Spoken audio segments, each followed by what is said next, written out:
Hey, sixth grade. We're about three-fourths through the year, and by now I'm pretty sure you've seen enough videos to just ready to be done and not have to do videos until next school year. So we'll try and keep this one simple and straight to the facts. Okay, so this is from your Got It section of your notes from lesson three.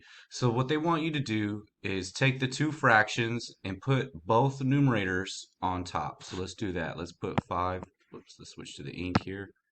Let's put 5 times 9, a fraction bar underneath all of that, and then put your denominators of 6 times 10 on the bottom. 6 times 10. Okay? Now, what they were doing was cross simplifying. So they were looking at crisscrossing your numbers. All right, and let's see what they were doing here. So what we're doing is pretty much taking 5 and 10 and we're simplifying the fraction. All right, we're just going to simplify. And this works the same way you've done in the past few years. My ink's not working really good here. This is the same thing you've been doing the past few years in school when you're simplifying fractions, okay? So let's take a look at 5 and 10. All right, since 5 is a factor of 10, they're going to simplify each other. And 5 goes into 5 one time, and 5 goes into 10 two times, okay? So now I have 1 times 9. Let me see if I can make the ink here a little more legible here. So now I have my 1 times 9 on top of 6 times 2. Okay, now you can just multiply straight across and then simplify it.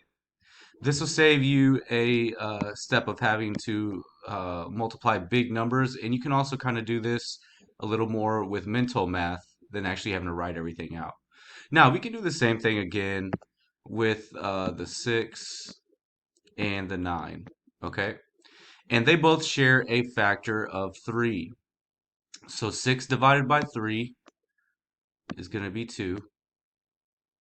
And 9 divided by 3 is going to be a 3. Okay, now let's put it together. We have 1 times 3 on top of 2 times 2. All right, now at this point, since we cross-canceled, now we can do mental math rather than multiplying out big numbers and simplifying big numbers. We can just say 1 times 3 is 3, and 2 times 2 is 4. So we end up with 3/4. Excuse my writing here. That should be a 4. Okay, so as you can see, the steps along the way from simplifying saves us the hassle of having to multiply out big numbers. All right, good luck on your assignment, sixth grade, and feel free to email me or send me a message through Google Classroom to see if we can get you some help or if you're not sure about something. All right, have a good morning.